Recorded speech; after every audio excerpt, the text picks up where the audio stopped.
నమస్తే welcome to big banner. TDP ప్రవేశపెట్టిన అవిశ్వాస తీర్మానం సందర్భంగా లోక్సభలో కాంగ్రెస్ అధ్యక్షుడు రాహుల్ గాంధీకి ఇటు ప్రధాని నరేంద్ర మోదీకి మధ్య మాటల యుద్ధం జోరుగా సాగింది. ఇద్దరు నేతలు ఆమ్నే సామ్నే అన్నట్లుగా పరస్పర విమర్శలు చేసుకున్నారు. అంతేకాదు రాహుల్ చేసిన చేష్టలపై ప్రధాని మోదీ తనదైన స్టైల్లో చలోక్తులు కూడా విసిరారు. మొత్తానికి కీలకమైన సమయంలో ఏకమవ్వాల్సిన విపక్షాలు పీఎం విసిరిన పవర్ పంచ్లకు ఎవరి దారి వారదే అన్నట్లుగా వ్యవహరించాయి. ఇంతకీ కౌన్ హై కామ్ధార్? ఇదే ఇవాల్టి బిగ్ బ్యాంగ్. అవిశ్వాస తీర్మానంపై చర్చ సందర్భంగా రాహుల్ మోదీపై మాటల యుద్ధమే చేశారు. ప్రధాని మోదీకి తన కళ్లల్లో కళ్లు పెట్టి చూసే ధైర్యమే లేదని అన్నారు. అందుకే తాను మాట్లాడుతుంటే మోదీ ముసిముసి నవ్వులు నవ్వుతూ అటు ఇటు దిక్కులు చూస్తున్నారని విమర్శలు గుప్పించారు. ఇటు ప్రధాని మోదీ కూడా రాహుల్ చేసిన ఈ విమర్శలపై తనదైన స్టైల్లో రాహుల్ కు ధీటైన జవాబిచ్చారు. जब आपके मंत्री कॉन्स्टिट्यूशन को बदलने की बात करते हैं. టీడీపీ ప్రవేశపెట్టిన అవిశ్వాస తీర్మానంపై చర్చ సందర్భంలో కాంగ్రెస్ అధ్యక్షుడు రాహుల్ గాంధీ తనదైన సెటైర్లతో ప్రధాని నరేంద్ర మోడీపై అనేక ఆరోపణలు చేశారు. తనను పప్పు అన్న వారిపై కోపం లేదన్నారు. తాను ప్రధానమంత్రి నరేంద్ర మోడీ గురించి మొత్తం చెప్పేశారని, అందుకే ఆయన తన కళ్లల్లోకి చూడలేకపోతున్నారని ఎద్దేవా చేశారు. पूरे देश ने अभी देखा है, मैंने प्रधानमंत्री के बारे में साफ साफ बोला है और प्रधानमंत्री अपनी आंख मेरे आंख में नहीं डाल सकते. ये सच्चाई है. कभी उधर देख रहे थे, कभी उधर देख रहे थे, मगर सच्चाई है, सच्चाई है. चलिए चलिए. అటు రాహుల్ చేసిన ఈ విమర్శలపై ప్రధాని మోడీ కూడా తనదైన శైలిలో తిప్పికొట్టారు. రాహుల్ గాంధీ నిజమే చెప్పారని, తాను ఆయన కళ్లల్లో కళ్లు పెట్టి చూడలేనని మోడీ అన్నారు. ఎందుకంటే ఒక నిరుపేద కుమారుడు, అది కూడా వెనకబడిన తరగతులకు చెందిన తాను ఎలా రాహుల్ గాంధీ కళ్లల్లో కళ్లు పెట్టి చూడగలనంటూ దెప్పిపొడిచారు. అంతేకాదు రాహుల్ గాంధీని ఉద్దేశించి మీరు నామ్ధార్, డైరెక్ట్ గా వారసత్వంతో రాజకీయాల్లోకి వచ్చారని, తాను మాత్రం కామ్ధార్నని, పనిచేసేవాడినని, అలాంటి తాను మీ కళ్లల్లోకి నేరుగా చూడలేనని రాహుల్ ను ఎద్దేవా చేశారు మోడీ. आज यहाँ एक बार और कही गई, यहाँ पूछा गया कि प्रधानमंत्री अपनी आंख में मेरी आंख भी नहीं डाल सकते. माननीय अध्यक्ष महोदया, सही, हम कौन होते हैं जो आपकी आंख में आंख डाल सके? कोई गरीब माँ का बेटा, पिछड़ी जाति में पैदा हुआ, गांव से आया है. కాంగ్రెస్ నేతలను ప్రశ్నిస్తూ వారి కళ్లల్లో కళ్లు పెట్టి చూసిన వారిని, వారికి ఎలాంటి గతి పట్టించారో తనకు బాగా తెలుసునని, దీనికి చరిత్రే సాక్ష్యమని ప్రధాని మోడీ చెప్పుకొచ్చారు. నేతాజీ సుభాష్ చంద్రబోస్, మోరార్జీ దేశాయ్, జయప్రకాష్ నారాయణ్, చౌదరి చరణ్ సింగ్, సర్దార్ వల్లభాయ్ పటేల్, చంద్రశేఖర్, ఇంకా ప్రణబ్ ముఖర్జీ, శరద్ పవార్లను కాంగ్రెస్ పెద్దలు ఎన్నో ఇబ్బందులకు గురిచేశారని, వీరు చేసిన తప్పల్లా ఒక్కటే, అది కాంగ్రెస్ నాయకత్వాన్ని కళ్లల్లో కళ్లు పెట్టి ప్రశ్నించడమేనని మోడీ అన్నారు. आप तो नामदार है, नामदार, हम तो कामदार है. आपकी आंख में आंख डालने की हिम्मत हमारी नहीं है, हम नहीं डाल सकते. और इतिहास गवाह है अध्यक्ष महोदय जी, इतिहास गवाह है. सुभाष चंद्र बोस ने कभी आंख में आग डालने की कोशिश की, उनके साथ क्या किया गया. मोरारजी भाई देसाई गवाह है, उन्होंने आंख में आग डालने की कोशिश की, क्या किया गया. जयप्रकाश नारायण गवाह है, उन्होंने आंख में आग डालने की कोशिश की, उनसे साथ क्या किया गया. चौधरी चरण सिंह, उन्होंने आंख में आग डालने की कोशिश की, उनके साथ क्या किया. सरदार वल्लभ भाई पटेल ने आंख में आग डालने की कोशिश की, उनके साथ क्या किया गया. चंद्रशेखर जी ने आंख में आग डालने की कोशिश की, क्या किया गया. अरे प्रणब मुखर्जी ने आंख में आग डालने की कोशिश की, क्या किया गया. अरे इतना ही नहीं, हमारे शरद पवार जी ने आंख में आंख डालने की कोशिश की थी, उनके साथ भी क्या किया गया था, मैं सारा कच्चा चिट्ठा खोल सकता हूं। ये आंख में आंख, और इसलिए आंख में आंख डालने की कोशिश करने वालों को कैसे अपमानित किया जाता है, कैसे उनको ठोकर मार के निकाला जाता है। एक परिवार का इतिहास इस देश में अनजान नहीं है, और हम तो कामदार है, भला हम नामदार से आंख में आंख कैसे डाल सकते हैं। అలాగే సభలో రాహుల్ గాంధీ కన్ను కొట్టిన వైనంపై కూడా మోడీ తనదైన శైలిలో వ్యంగ్యోక్తులు విసిరారు. రాహుల్ గాంధీ ఎలా కన్ను కొట్టాడో దేశమంతా చూసిందని చేతులతో సైగలు చేసి మరీ చూపిస్తూ రాహుల్ను ఎద్దేవా చేశారు మోడీ. आंखों की बात करने वालों की आंखों की हरकतों ने आज टीवी पे पूरा देश देख रहा है, कैसे आंख खोली जा रही है, कैसे बंद की जा रही है। ये आंखों का खेल।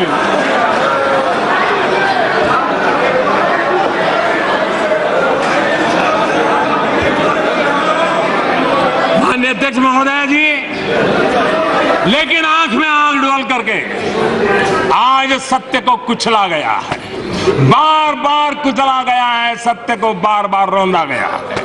కళ్లల్లో కళ్లు పెట్టి చూడలేవంటూ రాహుల్ చేసిన ఈ ఒక్క విమర్శతో మోడీ రాహుల్ పై ఎదురుదాడి చేసిన తీరుపై బీజేపీ ఎంపీలు బల్లలు చరుస్తూ స్వాగతించగా రాహుల్ ఒక దశలో కళ్లు మూసుకున్నారు.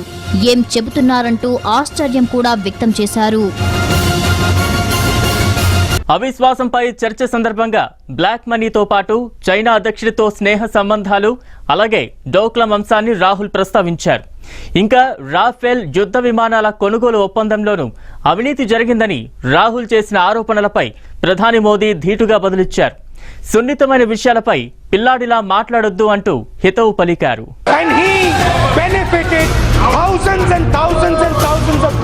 ప్రధాని మోడీ దేశానికి కాపలాదారు కాదు, ఆయన వాటాదారుడని కాంగ్రెస్ అధ్యక్షుడు రాహుల్ గాంధీ విమర్శలు గుప్పించారు. అవిశ్వాసంపై జరిగిన చర్చలో ప్రధానమంత్రిపై ఆయన పెద్ద ఎత్తున అవినీతి ఆరోపణలు చేశారు. ప్రధానమంత్రితో పాటు భాజపా అధ్యక్షుడు, రక్షణ మంత్రులపై ఆరోపణలు గుప్పించడంతో సభలో తీవ్ర గందరగోళం నెలకొంది. ఫలితంగా ఒక దశలో 10 నిమిషాలు వాయిదా కూడా పడింది. राफेल हवाई जहाज हमारी यूपीए की डील में हवाई जहाज का दाम 520 करोड़ रुपए प्रति हवाई जहाज। पता नहीं क्या हुआ, किससे बात हुई, पता नहीं क्या हुआ, किससे बात हुई। प्रधानमंत्री जी फ्रांस गए, वहां पे किसके साथ गए पूरा देश जानता है, और जादू से हवाई जहाज का दाम 1600 करोड़ रुपए प्रति हवाई जहाज हो गया। అటు రాహుల్ గాంధీ చేసిన ఈ విమర్శలను ప్రధాని మోడీ తిప్పికొడుతూనే దేశం ఎదుర్కొంటున్న అన్ని సమస్యలకు కాంగ్రెస్ ను దోషిగా నిలబెట్టే ప్రయత్నం చేశారు. ప్రధాని కుర్చీపై కూర్చోవడానికి రాహుల్ కు అంత తొందరెందుకు అంటూ ప్రశ్నించారు. ఇది కాంగ్రెస్ అధ్యక్షుడి అహంకారాన్ని, ప్రధాని కుర్చీని దక్కించుకోవాలన్న ఆతృతను చూపిస్తోందని ఆయన విమర్శించారు. मैं तो हैरान हुआ सुबह भी कि अभी तो चर्चा प्रारंभ हुई थी, मतदान नहीं हुआ था, जय पराजय का फैसला नहीं हुआ था, फिर भी जिनको यहां पहुंचने की उत्साह है, उठो उठो उठो।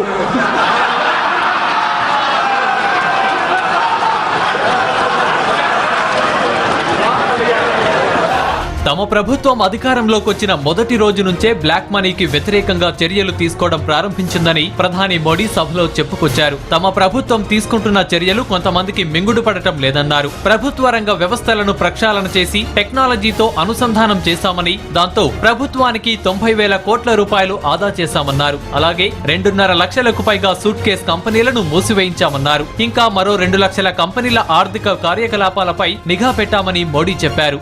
हमने काले धन के खिलाफ लड़ाई छेड़ी है, और ये लड़ाई रुकने वाली नहीं है, और मैं जानता हूं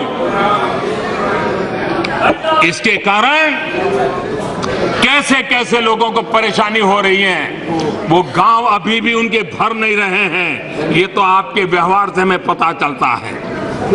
हमने टेक्नोलॉजी का उपयोग किया और टेक्नोलॉजी के माध्यम से सरकारी खजाने से निकले हुए रुपये जो कहीं और चले जाते थे, उसमें 90,000 करोड़ रुपए बचाने का काम टेक्नोलॉजी के माध्यम से किया है। गलत हाथों में जाता है, किस प्रकार की व्यवस्थाओं से चलता था, देश भली भांति जाता है। 2.5 लाख से ज्यादा सेल कंपनियां, उसको हमने ताले लगा दिए और भी करीब 2 लाख, 2.25 लाख कंपनियां आज भी नजर में हैं, कभी भी उन पर ताला लगने की संभावना पड़ी हुई है। क्योंकि इसको पनपाया किसने? कौन ताकतें थी जो उसको बढ़ावा देती थी और इन व्यवस्थाओं के माध्यम से अपने खेल खेले जा रहे थे। అలాగే అవినీతి పరుల ఆస్తులను జప్తు చేసే చట్టాన్ని 20 ఏళ్ల క్రితమే తీసుకువచ్చారని, కానీ ఎందుకు ఆ చట్టాన్ని నోటిఫై చేయలేదని మోడీ సభలో కాంగ్రెస్ నేతలను ప్రశ్నించారు. అవినీతి పరులకు అండగా నిలిచి వారిని కాపాడేందుకు ఆ పార్టీ నేతలు శ్రమపడ్డారని మోడీ విమర్శలు గుప్పించారు. తాము అధికారంలోకి వచ్చిన తర్వాతే ఈ చట్టాన్ని నోటిఫై చేశామని, అలాగే అవినీతితో సంపాదించిన 4,000 కోట్ల రూపాయల ఆస్తులను వేలం వేశామని చెప్పారు. ప్రపంచ దేశాలకు భారత్ పై విశ్వాసం ఉందని, కానీ కాంగ్రెస్ పార్టీకి మాత్రం తనపై తనకే విశ్వాసం లేదని మోడీ ఎద్దేవా చేశారు. बेनामी संपत्ति का कानून सदन ने पारित किया, 20 साल तक नोटिफाई नहीं किया गया। क्यों? किसको बचाना चाहते थे? और हमने आकर के इस काम को भी किया और मुझे खुशी है, अब तक 4-4.5 हजार करोड़ रुपए की संपत्ति इस बेनामी संपत्ति की तरह जब्त कर दी गई है। देश को विश्वास है, दुनिया को विश्वास है, दुनिया की सर्वश्रेष्ठ संस्थाओं को विश्वास है, लेकिन जो खुद पर विश्वास नहीं कर सकते वो हम पर विश्वास कैसे कर सकेंगे? और इसलिए यह सब ऐसा नहीं होता है। इस प्रकार की मानसिकता वाले लोगों के लिए हमारे शास्त्रों में बहुत अच्छे ढंग से कहा गया है। అటు డోక్లాంపై రాహుల్ చేసిన విమర్శలపై కూడా మోడీ ఎదురుదాడి చేశారు. డోక్లాం ప్రతిష్టంభన సమయంలో దేశమంతటా ఒక్కటిగా నిలిచిన సమయంలో రాహుల్ మాత్రం రహస్యంగా చైనా రాయబారిని కలిసిన వైనాన్ని ప్రధాని గుర్తు చేశారు.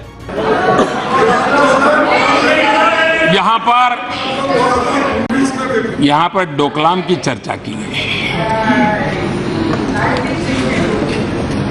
मैं मानता हूं कि जिस विषय की जानकारी नहीं है, कभी कभी उस पर बोलने से बात बड़ी उल्टी पड़ जाती है। उसमें व्यक्ति का नुकसान कम है, देश का नुकसान होता है। और इसलिए ऐसे विषयों पर बोलने से पहले थोड़ा संभालना चाहिए। हमें एक घटनाक्रम जरा याद रहना चाहिए। जब सारा देश, सारा तंत्र, सारी सरकार एकजुट होकर के डोकलाम के विषय को लेकर के प्रवृत्तिशील थी, अपनी अपनी जिम्मेवारियां संभाल रही थी, तब जो आज डोकलाम की बातें करते वो चीन के राजदूत के साथ बैठते हैं। అంతేకాదు చైనా రాయబారిని రహస్యంగా కలిసిన రాహుల్ ఆ తర్వాత మాట మార్చారని అన్నారు మోడీ. కాంగ్రెస్ అధికార ప్రతినిధులు కూడా ఈ విషయంపై అవునని ఒకసారి, కాదని ఒకసారి చేసిన తప్పును కప్పిపుచ్చే ప్రయత్నం చేశారన్నారు. చివరకు నిజాన్ని ఒప్పుకోవాల్సి వచ్చింది. సున్నితమైన విషయాల్లో ఇలా పిల్లాడిలా మాట్లాడకుండా అందరం దూరంగా ఉండాల్సిన అవసరం ఉందన్నారు. कभी ना तो कभी हाँ, जैसे फिल्मी अंदाज में चल रहा था, नाटकीय ढंग से चल रहा था। कोई कहता था मिले, कोई कहता था नहीं मिले, फिर कहते थे मिले, फिर कहते थे नहीं मिले। क्यों भाई ऐसा सस्पेंस क्यों? मैं समझता हूं, और कांग्रेस प्रवक्ता ने तो पहले साफ बना कर दिया था कि उनके उपाध्यक्ष चीनी राजदूत को मिले ही नहीं है।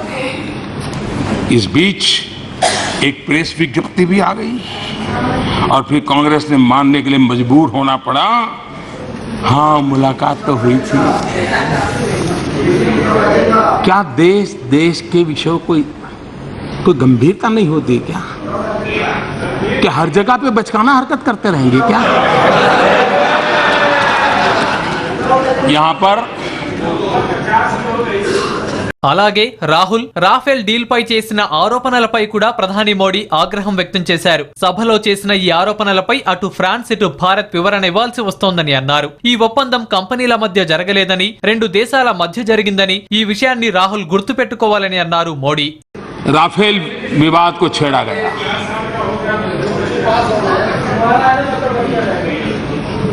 मैं कल्पना नहीं कर सकता हूं कि सत्य को इस प्रकार से कुचला जा सकता है, सत्य को इस प्रकार से रौंदा जाता है और बार बार चीख चीख करके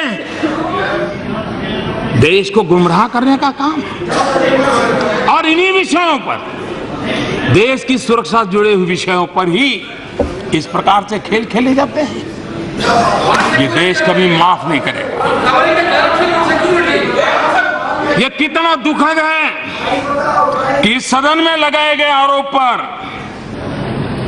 दोनों देश को बयान जारी करना पड़ा.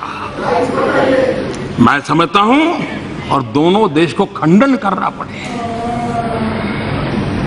क्या ऐसी बचकाना हरकत हम करते रहेंगे? क्या कोई जिम्मेवारी है? जो लोग इतने साल सत्ता में रहे, बिना हाथ पैर के, बिना कोई सबूत, बस चीखते रहो, चिल्लाते रहो. सत्य का गला घोंटने की कोशिश है, देश की जनता भली भांति जानती है, और हर बार जनता ने आपको जवाब दिया है, और अब सुधरने का मौका है. सुधरने की कोशिश करें. ये राजनीति का स्तर देश हित में नहीं है, और मैं इस सदन के माध्यम से अध्यक्ष महोदय जी, मैं देशवासियों को विश्वास दिलाना चाहता हूं, देशवासियों को आश्वस्त करना चाहता हूं कि ये समझौता दो देशों के बीच हुआ है. ये कोई व्यापारी पार्टियों के साथ नहीं हुआ है, दो जिम्मेवार सरकारों के बीच में हुआ है, और पूरी पारदर्शिता के साथ हुआ है. और मेरी प्रार्थना भी है कि राष्ट्रीय सुरक्षा के मुद्दे पर, इतने संवेदनशील मुद्दे पर, ये बचकाना बयानों से बचा जाए.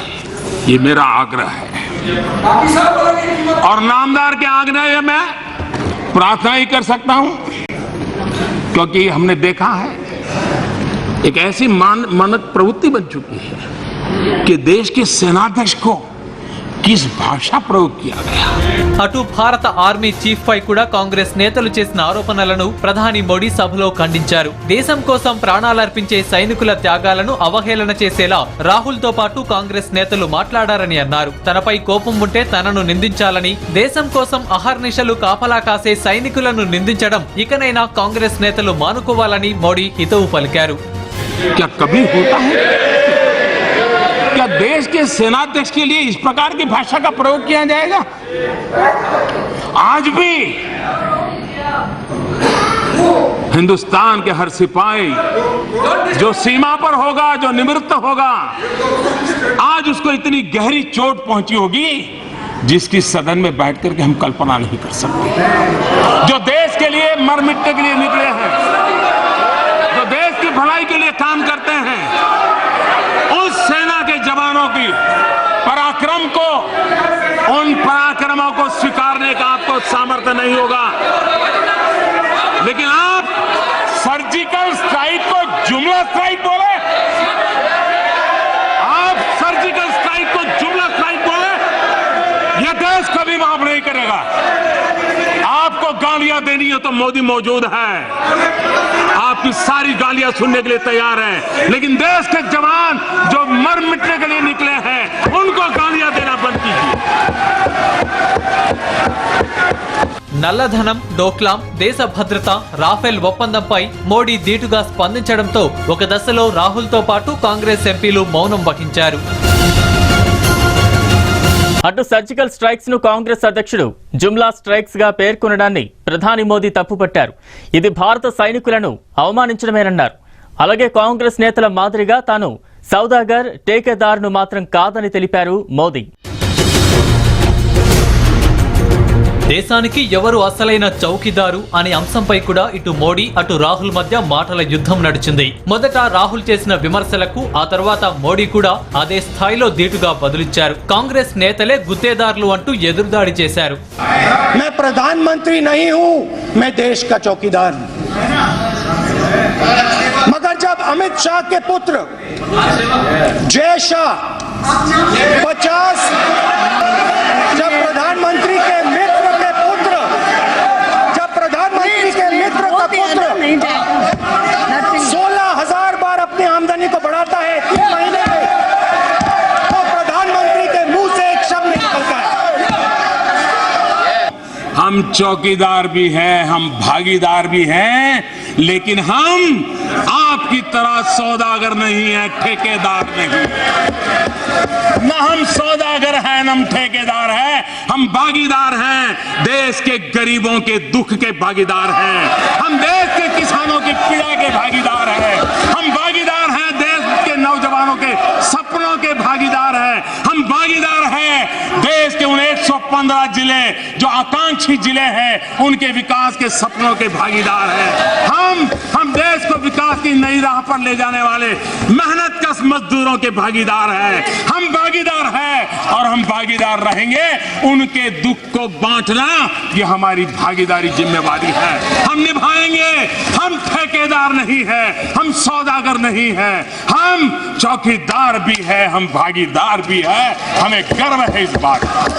అటు రాహుల్ చేసిన జుమ్లా స్ట్రైక్స్ వ్యాఖ్యలపై మోడీ ఆగ్రహం వ్యక్తం చేశారు. ఇది దేశ సైనికుల త్యాగాలను అవమానించడమేనని అన్నారు. ఇంకా దేశ ప్రజలకు 2 కోట్ల ఉద్యోగాలు ఇవ్వలేకపోయారని రాహుల్ చేసిన ఆరోపణలను కూడా మోడీ ఖండించారు. जुमला स्ट्राइक नंबर 1 15 लाख रुपए हर बैंक अकाउंट में। जुमला स्ट्राइक नंबर 2 करोड़ युवाओं को हर साल रोजगार पे चलते हैं। 2 करोड़ युवाओं को रोजगार देने की बात की थी। 2016 और 17 में पूरे हिंदुस्तान में 4 लाख युवाओं को रोजगार मिला। पहली बार अपनी हिस्ट्री में अपनी महिलाओं की रक्षा नहीं कर पा रहा है। पूरे देश में दलितों, आदिवासियों, माइनॉरिटीज पे अत्याचार, लोग मारे जा रहे हैं, पीटे जा रहे हैं, कुचले जा रहे हैं। प्रधानमंत्री के मुंह से एक शब्द नहीं निकल सकता है। हिंदुस्तान के हर सिपाही जो सीमा पर होगा, जो निवृत्त होगा, आज उसको इतनी गहरी चोट पहुंची होगी जिसकी सदन में बैठ करके हम कल्पना नहीं कर सकते। जो देश के लिए मर मिटने के लिए निकले हैं, जो देश की भलाई के लिए काम करते हैं, उस सेना के जवानों की पराक्रम को, उन पराक्रमों को स्वीकारने का आपको सामर्थ्य नहीं होगा। लेकिन आप सर्जिकल स्ट्राइक को जुमला स्ट्राइक बोले, आप सर्जिकल स्ट्राइक को जुमला स्ट्राइक बोले, यह देश कभी माफ नहीं करेगा। आपको गालियां देनी है तो मोदी मौजूद है, आपकी सारी गालियां सुनने के लिए तैयार है। लेकिन देश के जवान जो मर मिटने के लिए निकले हैं उनको गालियां देना बंद कीजिए। యూపీఏ హయాంలో ఒక్కో రాఫెల్ విమానం ఖరీదు 520 కోట్ల రూపాయలైతే ప్రధానమంత్రి ఫ్రాన్స్ కు వెళ్లి ఎవరిని కలిశారో, ఏం మాయ చేశారో కానీ ఇది 1600 కోట్ల రూపాయలకు పెరిగిందన్న రాహుల్ వ్యాఖ్యలపై మోడీ భగ్గుమన్నారు. राफेल हवाई जहाज हमारी यूपीए की डील में हवाई जहाज का दाम 520 करोड़ रुपए प्रति हवाई जहाज। पता नहीं क्या हुआ, किससे बात हुई, पता नहीं क्या हुआ, किससे बात हुई। प्रधानमंत्री जी फ्रांस गए, वहां पे किसके साथ गए पूरा देश जानता है। और जादू से हवाई जहाज का दाम 1600 करोड़ रुपए प्रति हवाई जहाज हो गया। ये राजनीतिक स्तर देश हित में नहीं है। और मैं इस सदन के माध्यम से अध्यक्ष महोदय जी, मैं देशवासियों को विश्वास दिलाना चाहता हूं, देशवासियों को आश्वस्त करना चाहता हूं कि ये समझौता 2 देशों के बीच हुआ है, ये कोई व्यापारी पार्टियों के साथ नहीं हुआ है। दो जिम्मेवार सरकारों के बीच में हुआ है और पूरी पारदर्शिता के साथ हुआ है। और मेरी प्रार्थना भी है कि राष्ट्रीय सुरक्षा के मुद्दे पर, इतने संवेदनशील मुद्दे पर ये बचकाना बयानों से बचा जाए, ये मेरा आग्रह है। అలాగే రాహుల్ గాంధీ రక్షణ మంత్రి నిర్మలా సీతారామన్ పై కూడా ఆరోపణలు చేశారు. రక్షణ మంత్రి ఒక్కో విమానం ఖరీదెంతో చెబుతానని ప్రకటించారని, ఆ తర్వాత తానా లెక్కలు ఇవ్వలేనని, ఫ్రాన్స్ భారత్ ప్రభుత్వాల మధ్య రహస్య ఒప్పందం ఉందని ప్రకటించారని రాహుల్ విమర్శించారు. అంతేకాదు తాను స్వయంగా ఫ్రాన్స్ అధ్యక్షుడిని కలిసినప్పుడు ఇలాంటి ఒప్పందం ఉందా అని అడిగానని, అలాంటిదేమీ లేదని ఆయన చెప్పారని రాహుల్ చెప్పుకొచ్చారు. फ्रांस के राष्ट्रपति से मिला और मैंने स्वयं फ्रांस के राष्ट्रपति से यह सवाल पूछा, क्या ऐसा कोई पैक्ट हिंदुस्तान की सरकार और फ्रांस की सरकार के बीच में है? और फ्रांस के राष्ट्रपति ने मुझे बताया कि ऐसा कोई पैक्ट हिंदुस्तान की सरकार और फ्रांस की सरकार के बीच में नहीं है। यह सच्चाई है। और उन्होंने मुझे बताया इससे कहने से मेरा कोई इतराज नहीं है। आप ये बात पूरे हिंदुस्तान को बताइए। मैं कल्पना नहीं कर सकता हूं कि सत्य को इस प्रकार से कुचला जा सकता है, सत्य को इस प्रकार से रौंदा जाता है और बार बार चीख चीख करके देश को गुमराह करने का काम। और इन्हीं विषयों पर, देश की सुरक्षा से जुड़े हुए विषयों पर ही इस प्रकार से खेल खेले जाते हैं। ये देश कभी माफ नहीं करेगा। ये कितना दुखद है कि इस सदन में लगाए गए आरोप पर दोनों देश को बयान जारी करना पड़ा। मैं समझता हूं और दोनों देश को खंडन करना पड़े।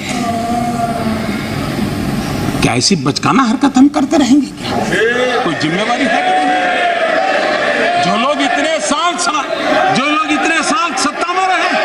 రాహుల్ చేసిన ప్రతి ఒక్క ఆరోపణను ప్రధాని మోడీ తిప్పికొడుతూనే కాంగ్రెస్ ను, ఆ పార్టీ అధ్యక్షుడిని పూర్తిగా కార్నర్ చేశారని అటు విశ్లేషకులు అన్నారు. రాహుల్ గాంధీ కూడా సీరియస్ గానే ఆరోపణలు చేసినా చివర్లో మోడీని ఆలింగనం చేసుకోవడం, ఆ తర్వాత కన్నుకొట్టడంతో చర్చలో ఆ సీరియస్నెస్ అంతా పోయిందనే విమర్శలు వినిపిస్తున్నాయి.